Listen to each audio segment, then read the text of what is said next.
नमस्कार सर, मेरा नाम राजू है। आज का टॉपिक है 5 mutual fund mistake that stopping in wealth creation.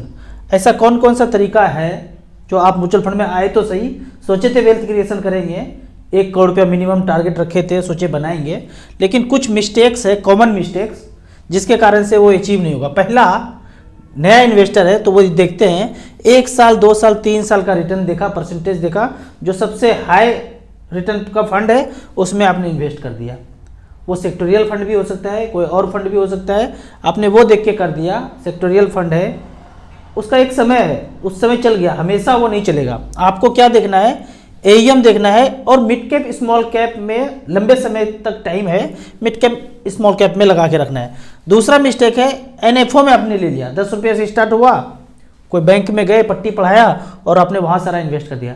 या कोई और फंड आया है, वो equity small cap mid cap category का नहीं है, कोई ऐसा फंड है जो लंबे समय में इतना ज़्यादा रिटर्न नहीं देगा, आप उनके कहने पे वहाँ लगा दिया, कोई रिसर्च नहीं किया, कुछ भी नहीं किया और ऐसी जगह पे पैसा लगा दिया, तो वेल्थ क्रिएशन नहीं होगा। मार्केट डाउन हुआ, आपने लगाया सही जगह पे पैसा, थोड़ा सा डाउन हुआ 1-2 साल के बाद, आपने स्टॉप कर दिया, रिडीम कर दिया और कहा कि भाग जाएगा, डूब जाएगा, हेरा जाएगा। और ये तीसरा तरह का ज़्यादातर लोग हैं, अगर हम 10 इन्वेस्टर को जोड़ते हैं एसआईपी करने के लिए, उसमें से 4-5 इसी तरह से निकल जाते हैं। पहले इतना ही था, अभी थोड़ा सा रेशियो बढ़ा है, वीडियो देख के एजुकेट हो रहे हैं तो स्टॉप नहीं करते हैं, रिडीम नहीं करते हैं। चौथा मिस्टेक है कि आपने सोचा कि मैं 1 करोड़ रुपये बनाऊंगा, लेकिन बहुत छोटे अमाउंट से एसआईपी किया तो वेल्थ क्रिएशन हो नहीं पाएगा।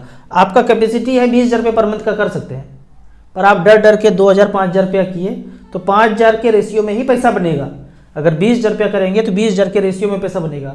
हमने जो पैसा बनाया है, जिंदगी का सारा पैसा लगाते गए एसआईपी में, तो वेल्थ क्रिएशन हो गया। तो लेस अमाउंट से एसआईपी ना करके, अगर आपके पास क्षमता है तो मैक्सिमम अमाउंट का एसआईपी करेंगे तो वेल्थ क्रिएशन जल्दी होगा।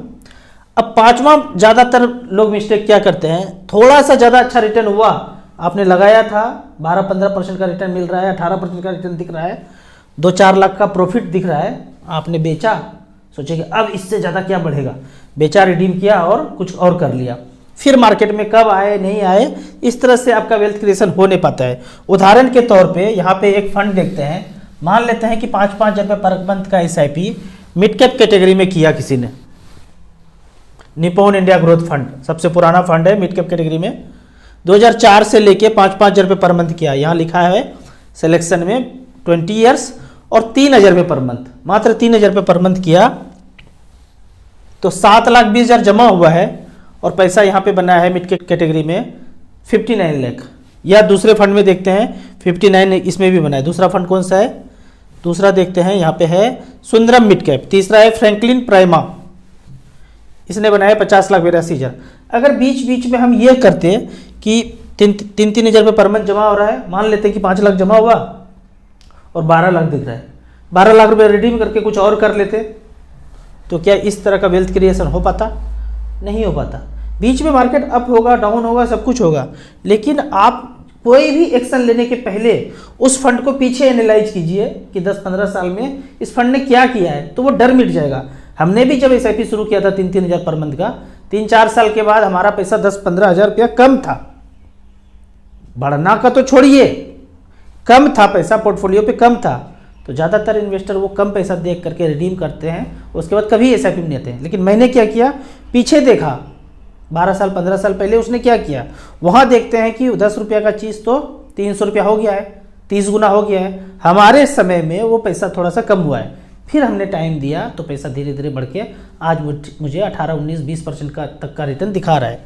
तो इस तरह से करके इस मिस्टेक्स में नहीं पड़ना है वेल्थ क्रिएशन करने के लिए। अब एक पिछला वीडियो मैंने बनाया था एचडीएफसी बैलेंस एडवांटेज के लिए, यहाँ पे कुछ डाटा का प्रॉब्लम था।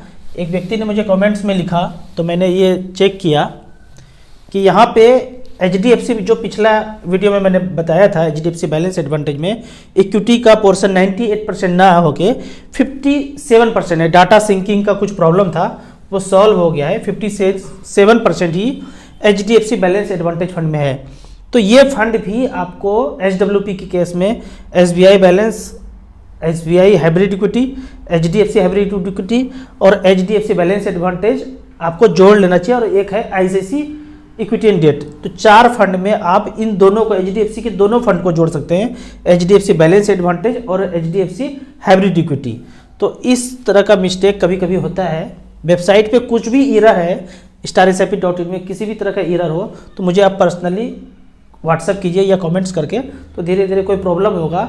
इतना बड़ा वेबसाइट है, कहाँ क्या एरर हो सकता है, तो वो सब कुछ डाटा जो है बम्बई स्टॉक एक्सचेंज से आता है। कहीं पे कुछ एरर है और वो मिस्टेक होता है तो ज़रूर आप हमको अवगत कराइए, हम उसको आगे टेक टीम से सॉल्व करने का कोशिश करेंगे। यहाँ पे एक और था मिस्टेक हमारे से कि मुझे लाइव होना था, पर वो हम लाइव पिछले संडे हो नहीं पाए, कुछ नेटवर्क एरर था, हम कहीं दूसरी जगह चले गए थे। तो इस 24 दिसंबर को यूट्यूब पे लाइव करेंगे। जो भी आपका क्वेश्चन हो कमेंट्स में पूछेंगे, लाइव यूट्यूब पे हम आपका जवाब देंगे। कुछ कमेंट्स का यहाँ पे बात करते हैं। कमेंट में कुछ क्वेश्चन पूछा गया है। यहाँ पे कमेंट्स में क्वेश्चन है कि मेरा एज 37 साल है, SBI स्मॉल कैप में 2000, टाटा स्मॉल कैप में 1500, पराग पारिक में 2500, SBI ब्लू चिप में 2500, SBI कॉन्ट्रा में 1500, SBI फोकस्ड इक्विटी में 2500 रुपया पिछले 5 साल से कंटिन्यू कर रहे हैं। प्लीज सजेस्ट कीजिए कैसा फंड है। यदि आपके पास समय ज़्यादा है, जैसा कि एज आपका ठीक ठाक है, कम तो है नहीं, लेकिन फिर भी यहाँ से 15-20 साल तक रिमेन इन्वेस्टेड रहना चाहते हैं, तो SBI ब्लू चिप को हटा दीजिए, HDFC स्मॉल कैप और SBI फोकस्ड इक्विटी को हटा करके SBI 250 स्मॉल कैप इंडेक्स ले सकते हैं। अगले क्वेश्चन जाते हैं।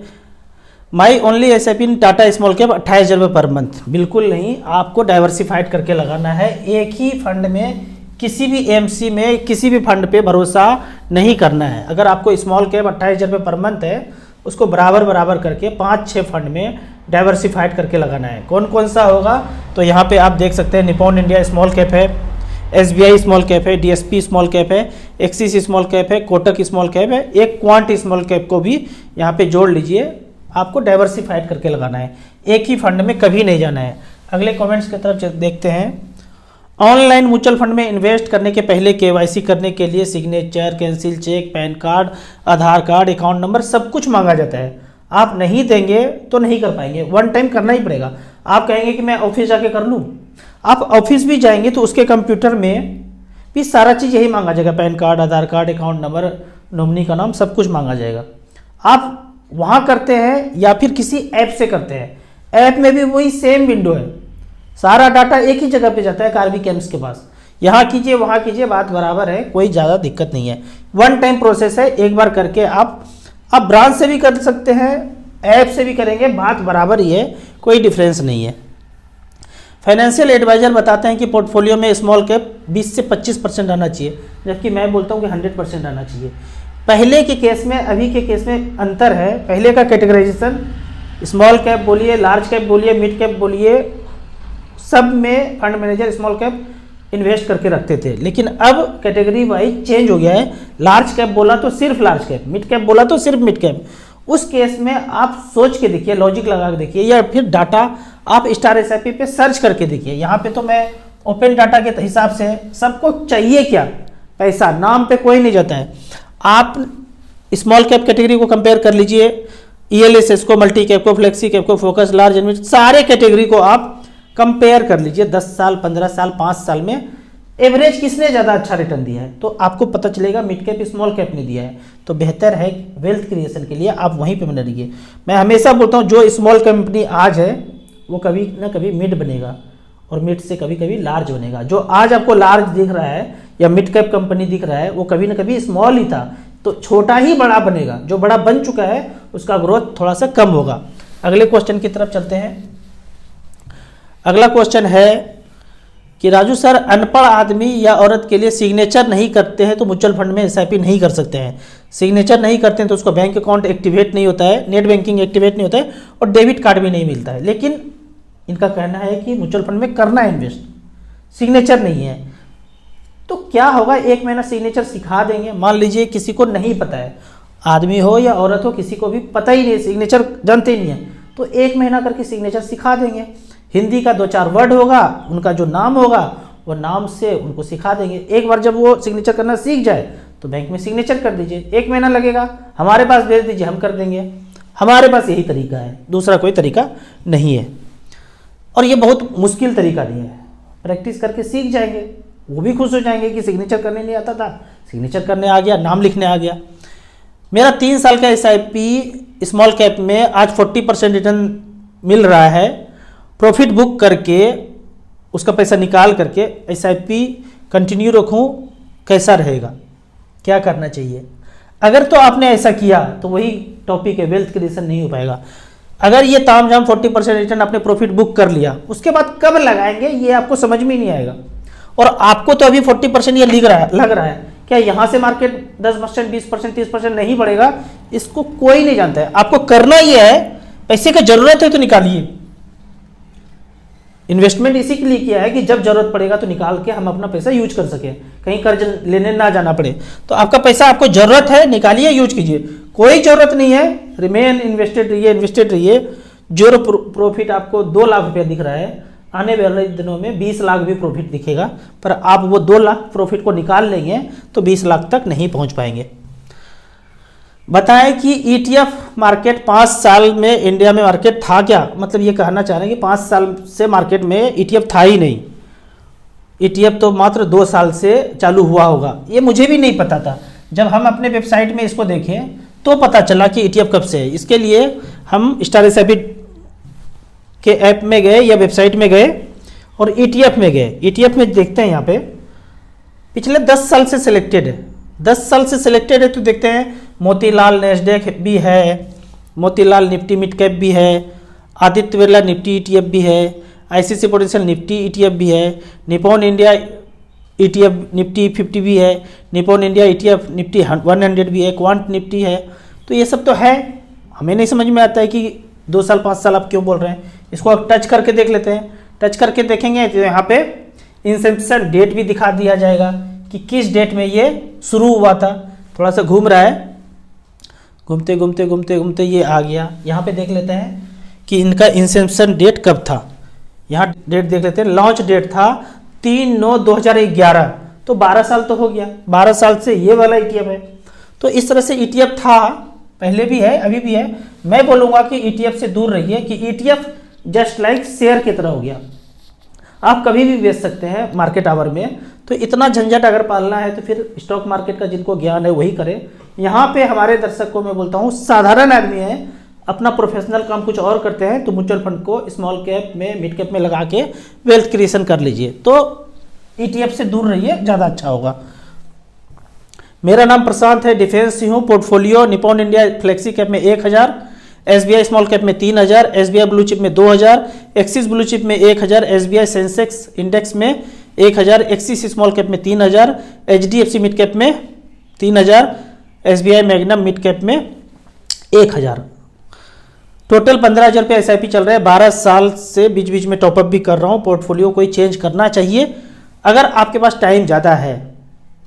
आपका लक्ष्य 12 साल का है, 12 से 15 साल में मान के चलता हूँ। SBI मैग्नम मिड कैप सही है, HDFC मिड कैप सही है, एक्सिस स्मॉल कैप भी सही है, SBI सेंसेक्स इसको चेंज करके SBI 250 स्मॉल कैप इंडेक्स ले लीजिए। एक्सिस ब्लू चिप को चेंज करके एक्सिस स्मॉल कैप ले लीजिए। SBI ब्लू चिप को चेंज करके HDFC स्मॉल कैप ले लीजिए। निप्पॉन इंडिया फ्लेक्सी कैप को चेंज करके निप्पॉन स्मॉल कैप ले लीजिए। तो मुझे लगता है 12-15 साल में अच्छा खासा वेल्थ क्रिएशन होगा, मिनिमम 1 करोड़ रुपये आपको बन जाएगा। जो लोग म्यूचुअल फंड में पहली बार इन्वेस्ट करना चाहते हैं, अगर आप हमारा वीडियो देखते हैं तो डिस्क्रिप्शन में ये लिंक है, पहला इसको क्लिक करके आप मिनिमम 500 रुपये से SIP शुरू कर सकते हैं। कुछ लोग NRI हैं तो पॉइंट नंबर 2 में जाके मोबाइल नंबर 10 डिजिट का लिखेंगे, ईमेल ID लिखेंगे, सारा वेरिफिकेशन ईमेल से होगा, मोबाइल पे OTP जाने का जरूरत नहीं, क्योंकि NRI लोगों को मोबाइल पे OTP नहीं आता है, सारा वेरिफिकेशन ईमेल से होगा। यदि आप डिस्ट्रीब्यूटर है, हमारे साथ जुड़ना चाहते हैं, ऑनलाइन अच्छा खासा काम करना चाहते हैं, तो इस लिंक को जुड़ करके ARN होल्डर हैं तो यहाँ पे आप म्यूचुअल फंड का काम कर सकते हैं। फिजिकल मीटिंग मैं 7 जनवरी को करूँगा 12 से 2 बजे। हमारे पास आके आपका जो भी फाइनेंशियल क्वेरी है आप डायरी पेन लेके लाइए, जो भी फाइनेंशियल क्वेश्चन है आप उसमें लिख के लाइए, उसको हम यहाँ पे सॉल्व करने का कोशिश करेंगे। यहाँ पे अमित जी हमारे हैं, हमारे साथ ही रहते हैं। हेल्थ से रिलेटेड कोई भी प्रॉब्लम है तो इस नंबर पे व्हाट्सअप करके उनसे हेल्थ रिलेटेड आप सहायता ले सकते हैं। बड़े बड़े बीमारी को इन्होंने 7 दिन, 15 दिन, 1 महीना, 2 महीना में क्योर करते हुए मैंने देखा है। जो प्रॉब्लम आपका 10 साल, 20 साल, 30 साल से है, यहाँ पे नेचुरोपैथी स्टाइल से उसको आप क्योर कर सकते हैं। वीडियो अच्छा लगता है तो व्हाट्सएप यूनिवर्सिटी में दोस्तों के बीच इसे जरूर शेयर करें। यूट्यूब पे देख रहे हैं तो लाइक एंड शेयर जरूर करें। Thank you so much.